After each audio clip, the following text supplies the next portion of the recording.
अस्सलाम वालेकुम। आप हैं दुनिया न्यूज़ के सिचुएशन रूम में आयला मलिक के साथ। हमारा आज का मौजू है बलूचिस्तान का असल मसला क्या है। बलूचिस्तान रकबे के लिहाज से पाकिस्तान का सबसे बड़ा सूबा है जो 1,47,000 मुरबा मील के रकबे पर फैला हुआ है। ये इलाका बेशुमार कुदरती ज़खायर, पाकिस्तान की तवील तरीन कोस्टल बेल्ट और सी पोर्ट्स पर मुश्तमिल है। सूबा बलूचिस्तान की आबादी तकरीबन 1 करोड़ है, जिसमें बलोची और बरोही 40% हैं, पख्तून 50%, जबकि हज़ारे, सिंधी और पंजाबी 10% के करीब हैं। क़याम पाकिस्तान से बलूचिस्तान बहुत से अंदरूनी और बैरूनी साजिशों का शिकार रहा है, जिसकी वजह से भुट्टो और मुशर्रफ रजीम्स में इंसर्जेंसी के खात्मे के लिए फ़ौजी ऑपरेशंस भी किए गए।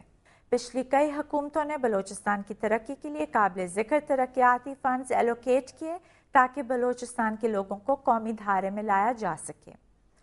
आज के इस प्रोग्राम में हम इन फैक्टर्स का जायज़ा लेंगे जिनकी वजह से 62 सालों के बावजूद बलूचिस्तान के लोग पाकिस्तान की मेन स्ट्रीम में शामिल नहीं हो सके।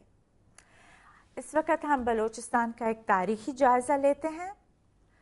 14 नुकात पर बलूचिस्तान को अलहदा सूबा बनाने की बात कायद-ए-आज़म ने की थी।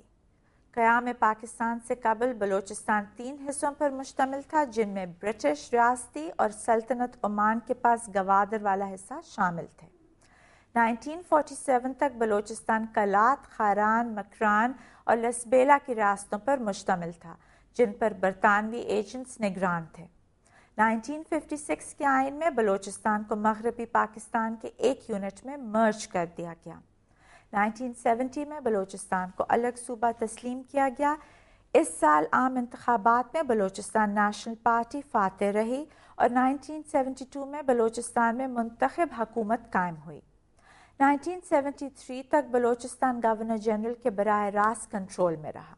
मुशर्रफ हुकूमत में बलूचिस्तान के लोगों की फलाह बहबूद के लिए तकरीबन 135 बिलियन रुपए तक के तरक्याती मंसूबे शुरू हुए, जिनमें coastal highway, Gwadar port, Sabakzai dam, Gwadar Khuzdar highway, Quetta water scheme और गवादर से कंधार तक रेलवे लाइन के मंसूबे शामिल थे।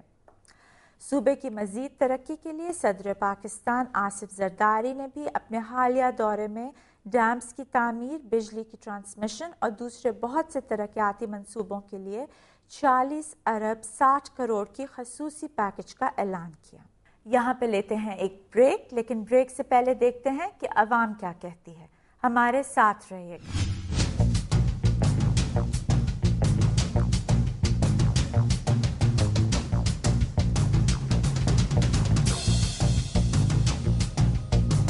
बलूचिस्तान दरअसल इग्नोर किया गया है हमेशा से।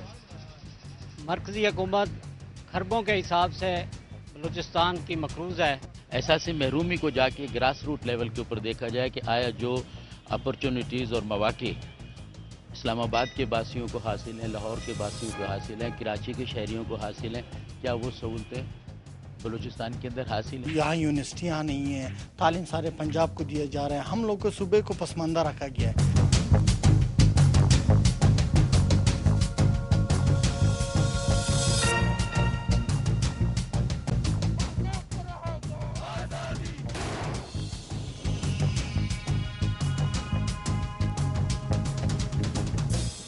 खुशी होती है कि या इस किस्म के वाक़यात पेश आए, नहीं मुझे खुशी नहीं होती, मुझे इसमें खौफ भी होता है, गुस्सा भी आता है। फेडरल गवर्नमेंट जो है वो रिसोर्सेज की प्रॉपर यूटिलाइजेशन नहीं करती, प्रोविंसेस को जो है इग्नोर किया जाता है, स्पेशली बलूचिस्तान को। गो के वो आबादी के लिहाज से एक छोटा सूबा है, लेकिन रकबे के लिहाज से वो बहुत बड़ा सूबा है। आपका घर अगर छोटा घर है, बड़े घर में आप देखने कि उसकी मेंटेनेंस के कितने एक्सपेंसेस आते हैं, तो कम से कम उसका आबादी के लिहाज से अगर उसका आप शेयर रखते भी हैं तो उसमें जो है उनके एरिए को उसको भी वेटेज देनी चाहिए। बल्कि हम कहते हैं अगर हमें पाकिस्तान में पंजाब से बढ़कर हकूक़ दिए जाएं, हमें बेहतर से बेहतर या मराद दिए जाएं, तब भी हम ये कहेंगे कि हमें आज़ाद बलूचिस्तान चाहिए। बहुत मादनियात हैं यहाँ पे, लेकिन उसके बावजूद हम जो है ना कश्मपुरसी की हालत में हम गुजार हैं।